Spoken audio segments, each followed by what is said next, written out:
अभी जो भयानक दृश्य देखा उसे मैं भूलना भी चाहूं तो नहीं भूल सकती।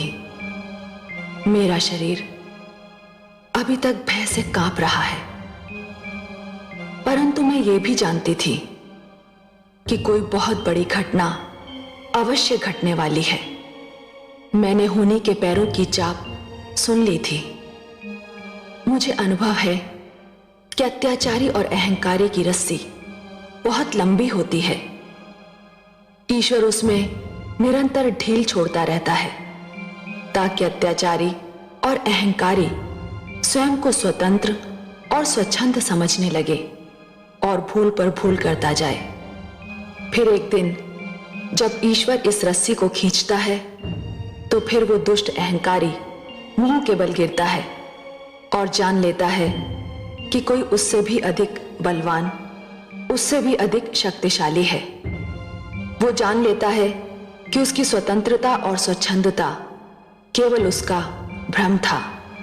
हिरण्यकशिपु का अंत भगवान श्री विष्णु के नरसिंह अवतार के नखों द्वारा हुआ। मैंने चैन की सांस ली।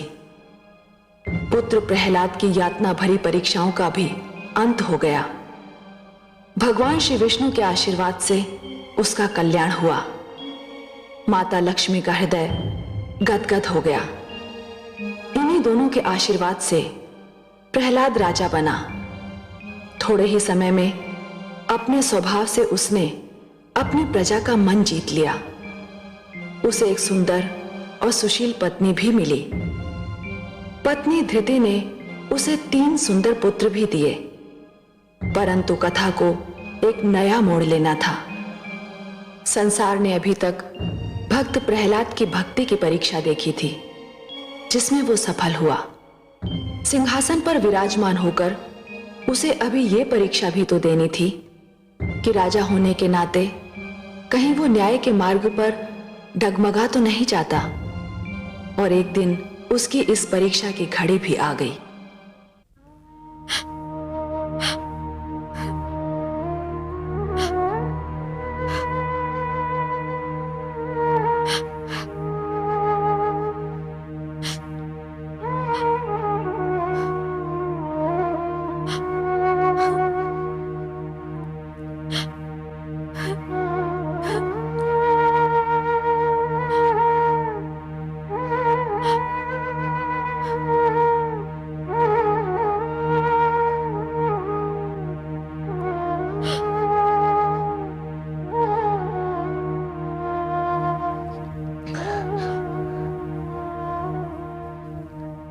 जो हुआ मुझे उसका खेद है माते।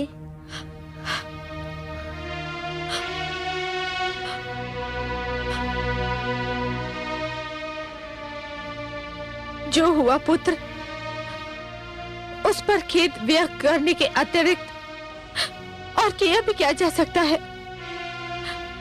परंतु खेद तो ये है कि तुम्हारा खेद और मेरा दुख भी अब होने के निर्णय को नहीं बदल सकता। माते, कहीं आप पिताश्री की मृत्यु के लिए मुझे तो उत्तरदायी नहीं समझ रही है? नहीं पुत्र, जो हुआ उसका उत्तरदायी मेरा ही भाग्य है। मेरे ही भाग्य में हार लिखी हुई थी। तुम्हारे पिताश्री ने जितनी बार तुम्हें मारने का प्रयास किया, उतनी ही बार मैं हारी। और अब जब वे मृत्यु से हार चुके हैं, तब भी वास्तव में मेरी ही हार हुई है। परंतु पुत्र, ये मेरी अंतिम हार है। इसमें तुम्हारा कोई दोष नहीं है, कोई दोष नहीं है।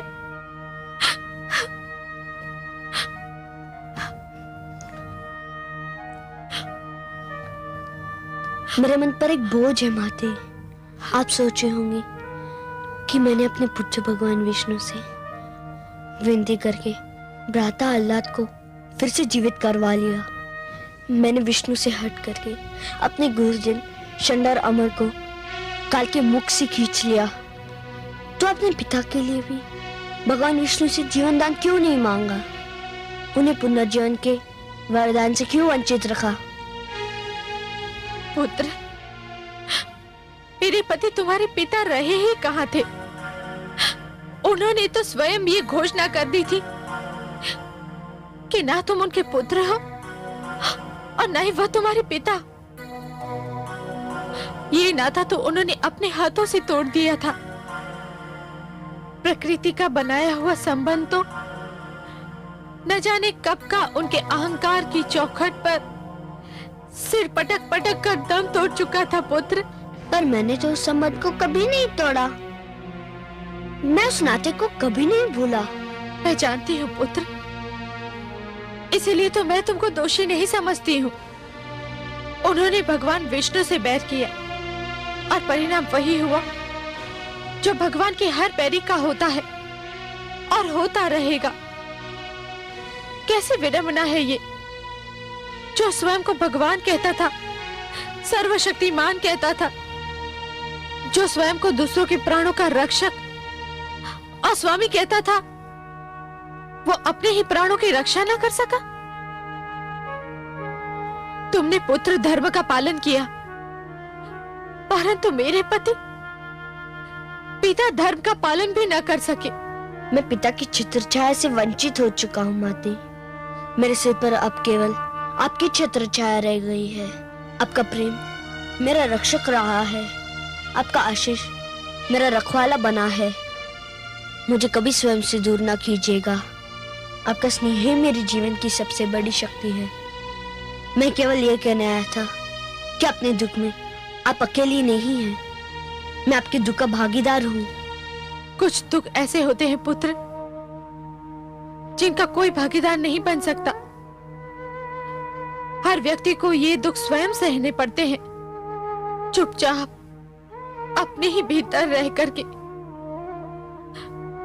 अब तुम जाओ पुत्र, अभी बहुत कार्य शेष है। तुम जाकर इन कार्य को पूरा करो, अपना पुत्र धर्म निभाओ। मुझे कुछ आवश्यक निर्णय करना है।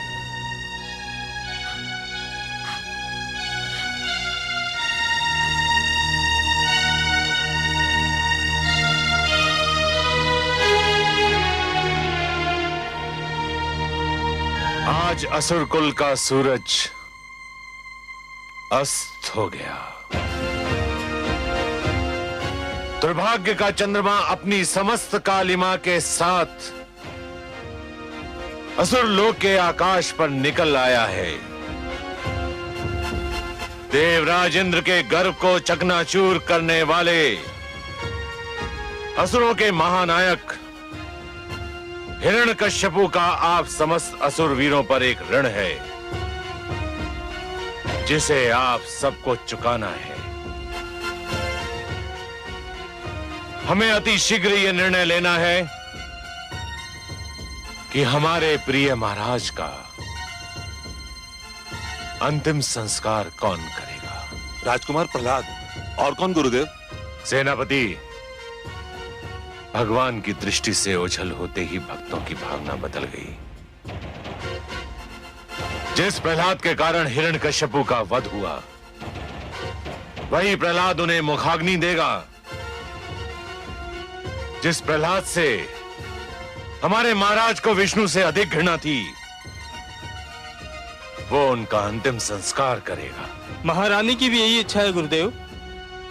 महारानी की इस समय मानसिक स्थिति ऐसी नहीं है कि वे उचित निर्णय ले सके।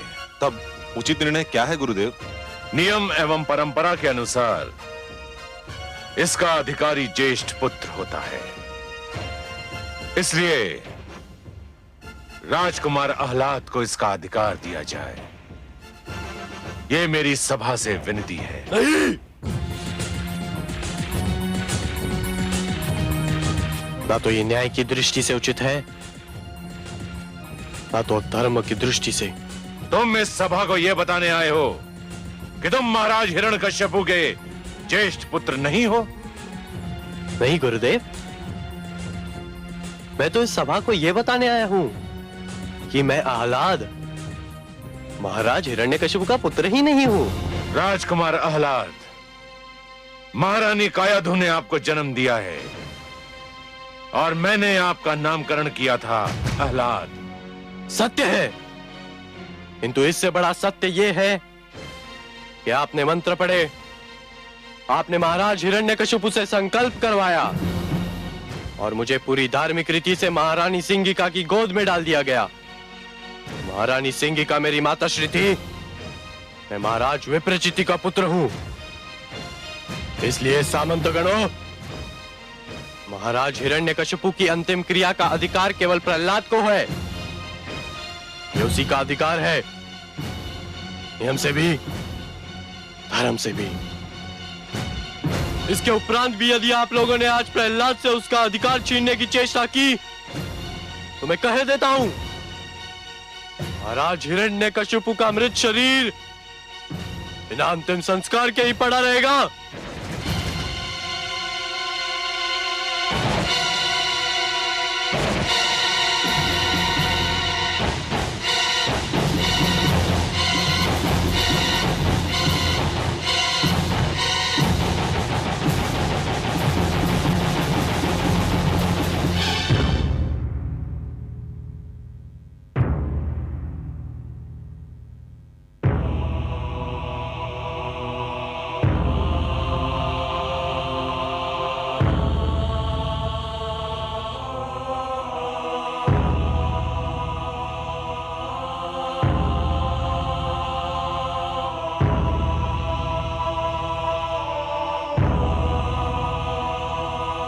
गुरुदेव, मेरे लिए क्या आदेश है?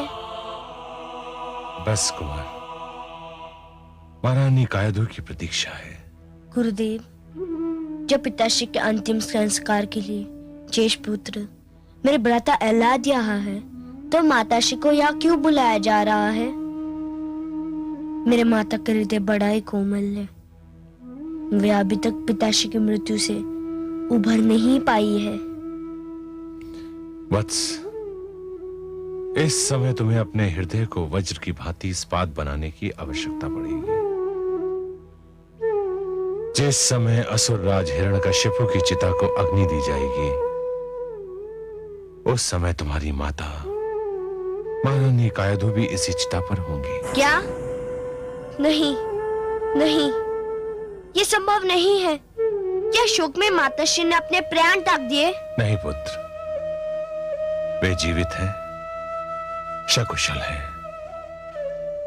यह परंपरा है जिसमें एक सुहागन नारी प्रतिवता कहलाने के लिए अपने मृतक पति के सिर को अपनी गोद में लेकर उसकी चिता में जलकर सती बन जाती है। नहीं, नहीं, नहीं।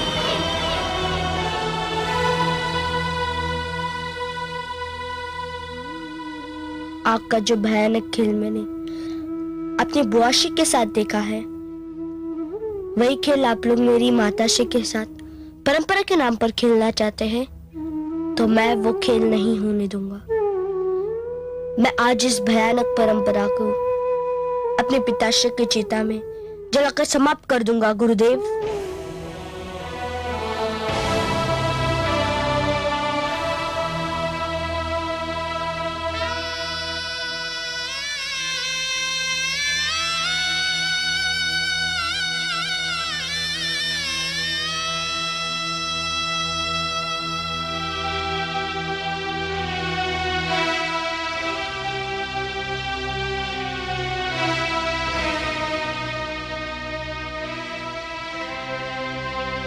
गुरुदेव, मुझे आशीष दीजिए। देवादिदेव, महादेव, तुम्हें अपना अंतिम कर्तव्य बिना किसी संकट के पूर्ण करने की शक्ति प्रदान करें। वो स्त्री बड़ी भाग्यशाली होती है जो इस संसार से सुहागन चली जाती है। तुमने ये निर्णय इसलिए लिया है कि तुम अपने इस सुहागन रूप को वैधव्य की लपटों में झोंकना नहीं चाहती हो। और इसीलिए आप सब परंपरा के पुजारी चाहते हैं कि मेरी माताश्री अपने आप को जीते जी चिता की लपटों में झोंक दे। ऐसा नहीं कहते हैं पुत्र, तुम तो मेरे धर्मात्मा पुत्र हो। और मुझे पत्नी धर्म के मार्ग पर चलने से रोकना चाहते हो? आप आत्महत्या को धर्म कहती है? आप माताश्री इसे पत्नी का धर्म कहती है?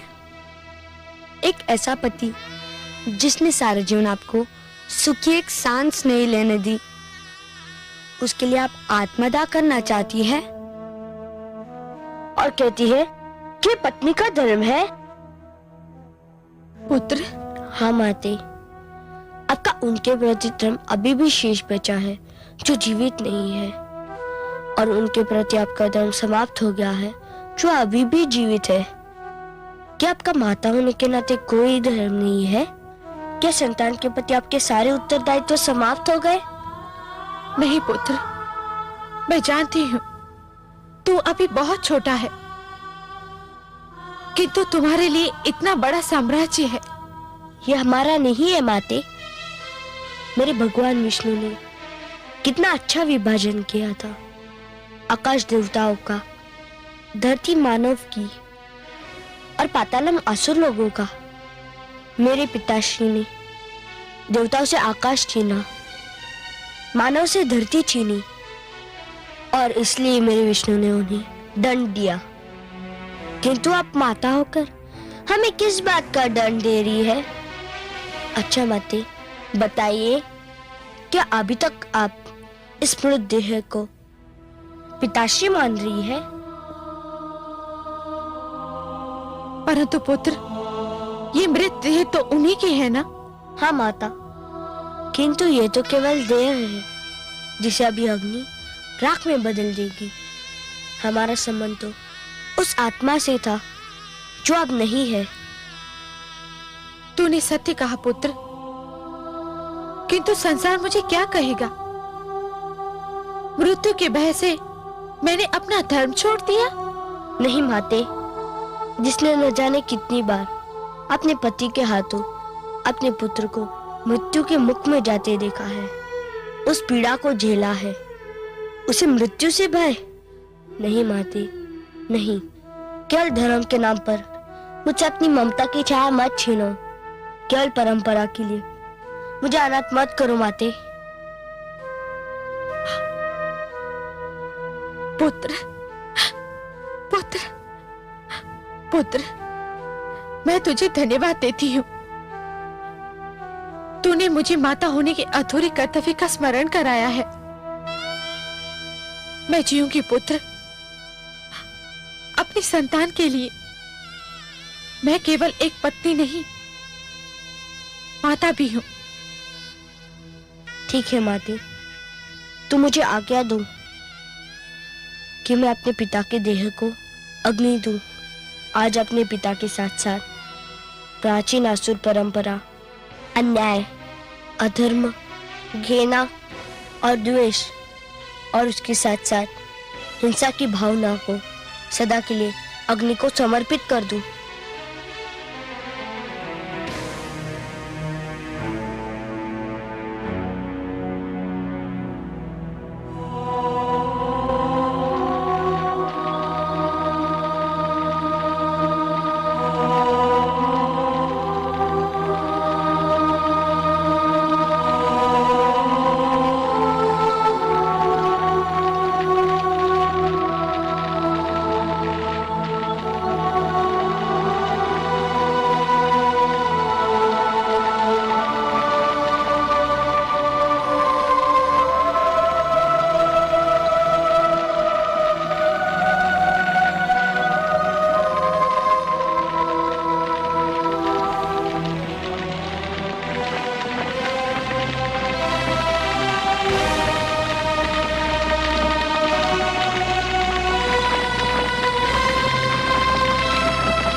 कितना अंतर है, कितना महान अंतर है।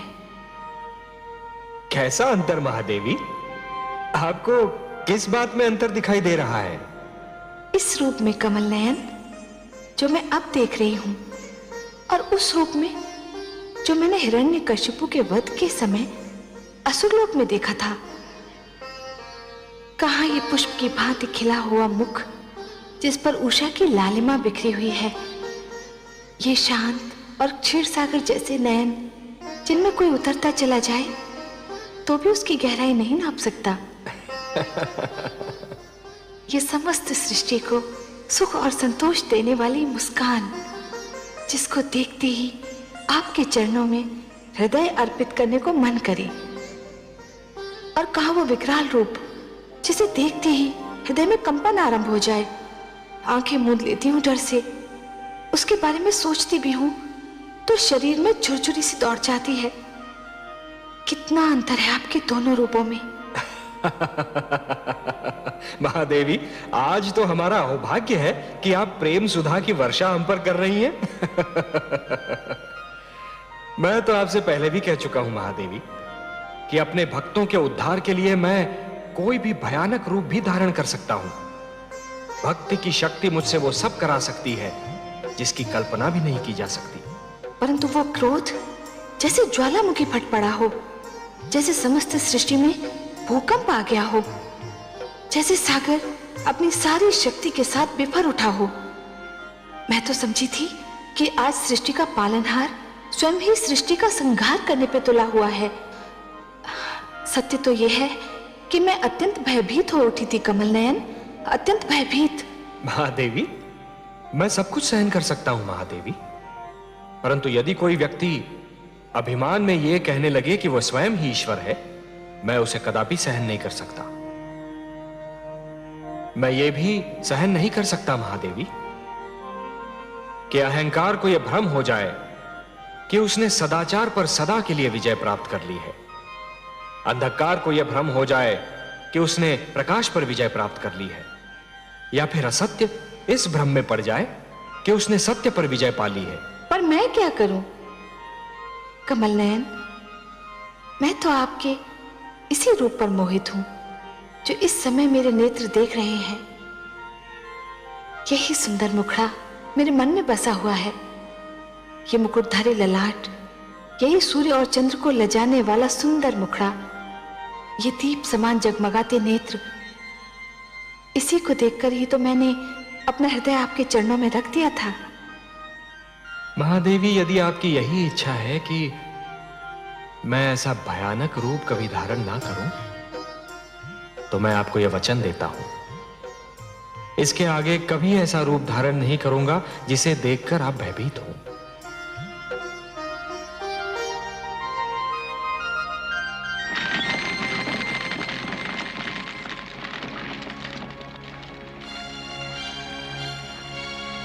देवराज, क्या पूरी आयु इस कारागार में कटेगी? अब तो अमृतपान भी महंगा लगने लगा है। यदि अमृत ना पिया होता तो हिरण्यकशिपु हमारा वध कर देता और हम सब इस कारागार की घुटन से मोक्ष पा जाए। ये सारा किया धरा ब्रह्मा जी का है, अपने ब्रह्मा जी का। न दिन में मरो न रात में, ये भी कोई वरदान है? न दिन में मरो न रात में, तो कब मरो? उनसे चतुर तो अपने अग्निदेव निकले। इतनी चतुराई से वरदान दिया कि हिरण्यकशिपु अपनी बहन को नहीं बचा पाया।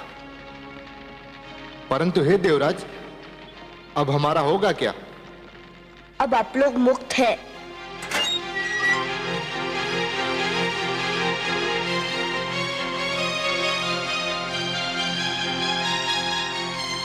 महारानी क्याधु, राजकुमार प्रहलाद, आप दोनों यहां?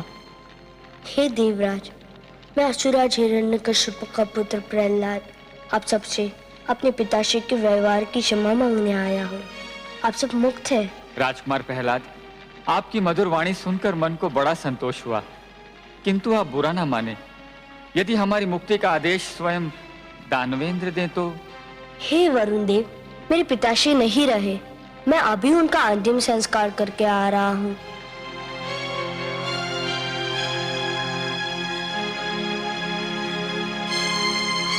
मेरा पुत्र सत्य कह रहा है।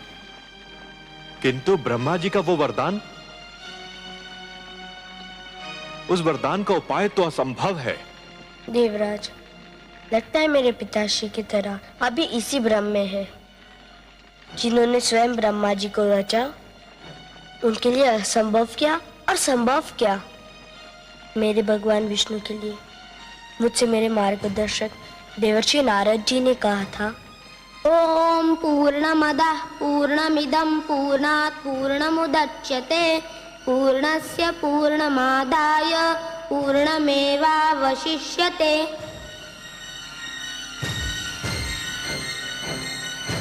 मेरे विष्णु के समक्ष जाकर तो प्रश्न भी उत्तर बन जाता है। नारायण नारायण।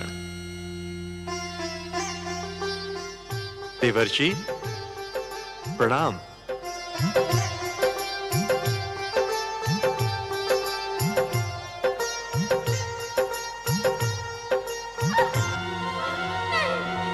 आओ आओ मेरे साथ, आओ मेरे साथ। नारायण नारायण। देवर्षि, अभी आपको देखते ही मुझे उन क्षणों का ध्यान हो आया जब मैं महारानी कयाधु को कायरों की भांति बलपूर्वक लिए जा रहा था। तब ये बालक प्रहलाद अपनी माता के गर्भ में था और मैं इसे जन्म लेते ही मार डालने की सोच रहा था। देवराज, आप जिस बालक का वध करना चाह रहे थे, आज उसी के कारण आप इस कारागार से मुक्त हो रहे हैं। इसी बालक के कारण तो मेरे आराध्य देव वासुदेव को पृथ्वी पर नृसिंह के रूप में अवतार लेना पड़ा। हे बाल योगी प्रहलाद, मैं हृदय से आपको प्रणाम करता हूं। आपने हमें मुक्त करके हम सब पर बड़ा उपकार किया है। नहीं देवराज, आप देवता है, श्रेष्ठ है। मैं आपको अपनी माता की इच्छा अनुसार आपका देवलोक आपको लौटा रहा हूँ। कृपया उसको स्वीकार कीजिए। नारायण नारायण। क्या सोच रहे हैं देवराज? ये सत्य है, स्वप्न नहीं। नारायण नारायण। आज से देवता आकाश पर, मानव धरती पर और असुर पाताल में रहेंगे। कोई भी किसी की सीमा का उल्लंघन नहीं करेगा। सब अपने अपने घरों में आनंद से रहेंगे। युद्ध ना हो, शांति ही शांति हो। यही मेरी भगवान विष्णु से प्रार्थना है। कमल नयन, कितने आश्चर्य की बात है। आपने ध्यान दिया? आप किस आश्चर्य की ओर संकेत कर रही हैं महादेवी? मैं तो कारागार में पुत्र प्रहलाद के देवराज इंद्र के प्रति उदारता के भाव को देख रहा था। मेरा संकेत भी उसी ओर है।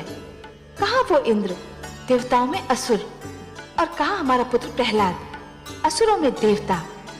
पुत्र प्रहलाद ने उन देवराज इंद्र को उनका देवलोक लौटाया जो कभी उसे मारना चाहते थे। यदि पुत्र प्रहलाद उनका इंद्रासन नहीं लौटाता तो वो क्या कर लेते?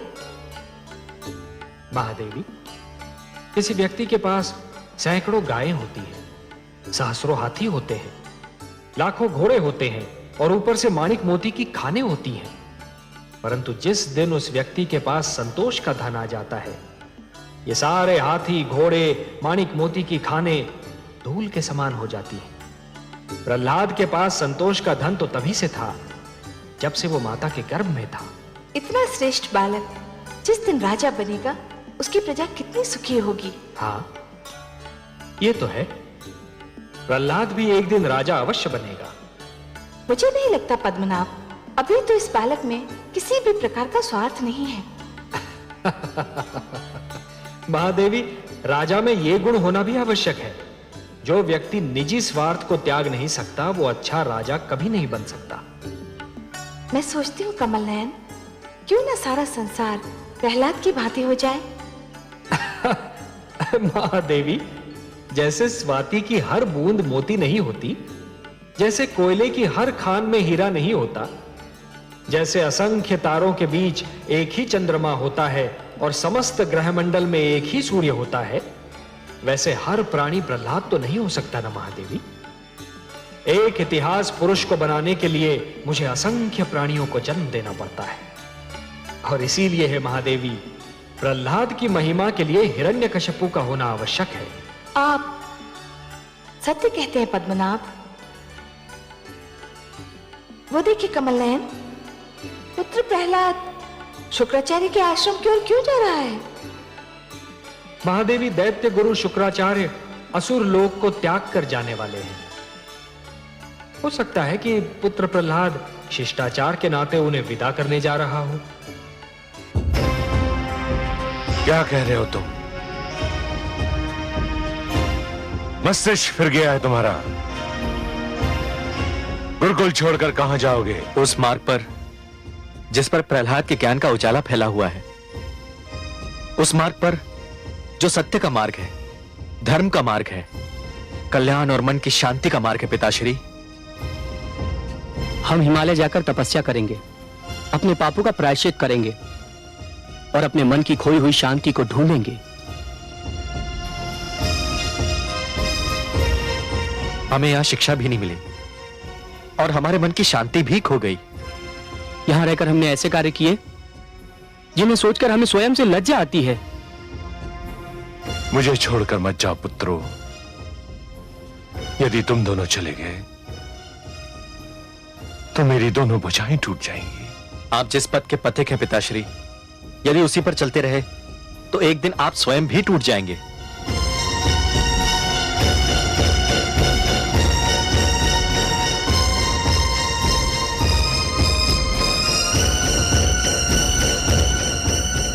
हमें आज्ञा दीजिए पिताश्री।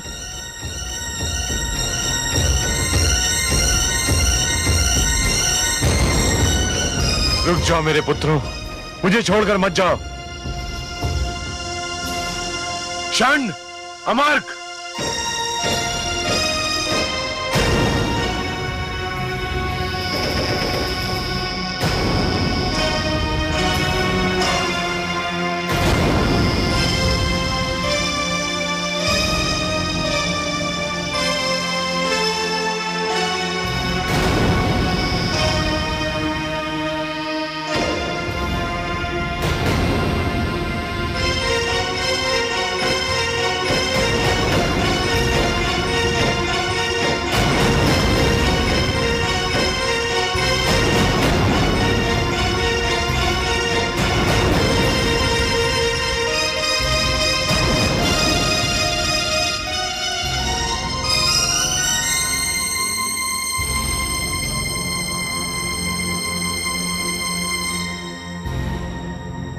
आयुष्मान भव। मुझे जैसी ही सूचना मिली मैं आपके पास चला आया गुरुदेव। किंतु वत्स, मुझे विदा करने के शिष्टाचार की अब कोई आवश्यकता नहीं है। मैं आपको विदा करने नहीं आया हूँ, तब मैं आपको रोकने आया हूँ। क्या तुम मुझे रोकने आए हो? हाँ गुरुदेव, आप महान हैं, असुरों के गुरु हैं, मेरे आचार्य हैं।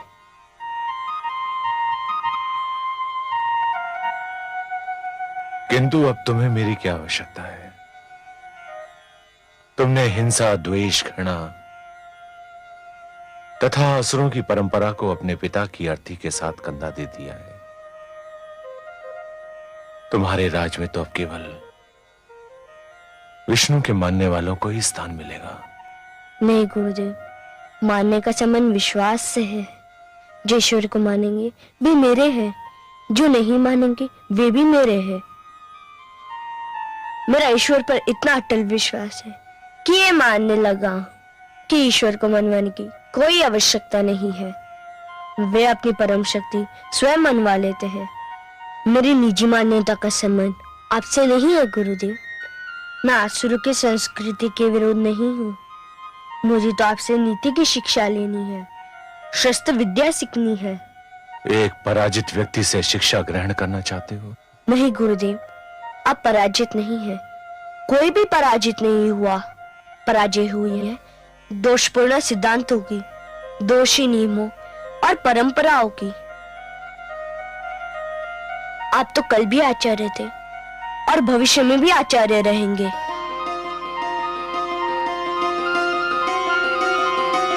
मुझे छोड़कर मत जाइए आचार्य, असुरों को छोड़कर मत जाइए। मैं आपके मार्ग में पड़ा हूं। यदि जाना है तो मेरे मस्तक पर पैर धर के निकल जाइए। उठो पुत्र। पुत्र, मैं संसार में अपने आप को सबसे बड़ा हठी समझता था, किंतु मैं तुमसे हार मानता हूं। मैं नहीं चाहूंगा। मैं तुम्हें शिक्षा दूंगा,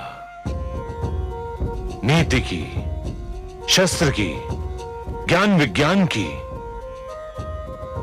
किंतु तुम भी मुझे वचन दो कि तुम मुझसे विष्णु भक्ति की हट नहीं करोगे।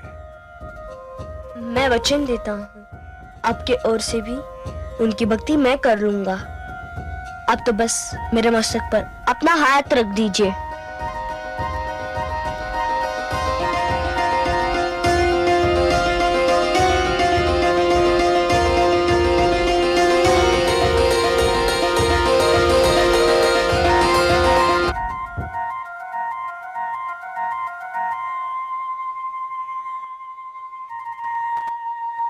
क्या हुआ महादेवी?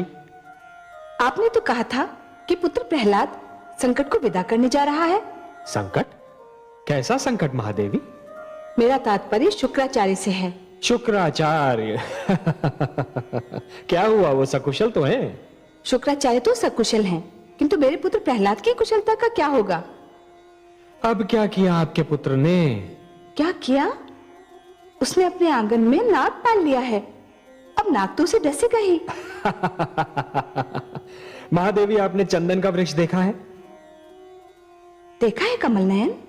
चंदन के वृक्ष के चारों ओर नाग ही नाग होते हैं, पर उनके विष का प्रभाव चंदन के वृक्ष पर पड़ता ही नहीं। अपना प्रहलाद भी चंदन है। ये बात उपहास में टालने वाली नहीं है वासुदेव। पुत्र प्रहलाद कितना सीधा, कितना सरल है।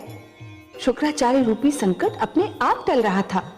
अच्छा भला वो जा रहा था, किंतु पुत्र प्रहलाद ने अपने सबसे प्रबल विरोधी को अपने साथ रख लिया। ये क्या नीति हुई कमल नयन? महादेवी, बच्चा है, अबोध है, सीख जाएगा। अच्छा ये बताइए कि क्या आप जानती हैं कि सबसे बड़ा नीतिज्ञ कौन होता है? नहीं नारायण। सबसे बड़ा नीतिज्ञ वो होता है जो अपने विरोधियों को साथ लेकर चलता है। इससे तो यही सिद्ध हो रहा है कि प्रहलाद उतना सरल नहीं है जितना कि आप समझ रही हैं। अब ये तो देवर्षि नारद से ही पता चलेगा कि नीति की शिक्षा उन्होंने प्रहलाद को कब दी। आपकी बातें तो कभी कभी मेरी समझ से परे हो जाती हैं वासुदेव। महादेवी, हमारे प्रहलाद को राजा बनना है और एक अच्छे शासक के विरोधी तो होने ही चाहिए। जब तक उसके विरोधी नहीं होंगे वो सतर्क नहीं होगा, सावधान नहीं होगा और प्रजा में प्रिय भी नहीं होगा। आज समस्त संसार में दैत्य गुरु शुक्राचार्य से श्रेष्ठ राजनीति का कोई आचार्य नहीं मिलेगा। वो मेरे विरोधी अवश्य है महादेवी, परंतु आज तक उन्होंने कभी अपने कर्तव्य से मुख नहीं मोड़ा और इसीलिए वो मुझे प्रिय भी हैं। महादेवी, आप तो बस प्रहलाद जैसे पुत्रों की चिंता कीजिए और सृष्टि के सारे शुक्राचार्यों की चिंता मुझे करने दीजिए। अच्छे कर्मों पर सदा रखिए अपना ध्यान। मानव के कल्याण का चिंतक है भगवान। पाप कभी जीता नहीं, पुण्य की हो ना हार। दृश्य यही संसार ने देखा बारंबार।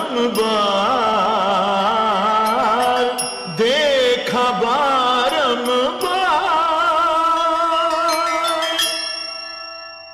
जो सुनेगा ये पुराण पाएगा सुख और ज्ञान, पाएगा सुख और ज्ञान। कर्म को ही धर्म जान, प्रेम की तू छेड़तान, प्रेम की तू छेड़तान। बीते युग बता रहे हैं, बीते युग बता रहे हैं, सत्य पथ पे चल सुजान। विष्णु पुराण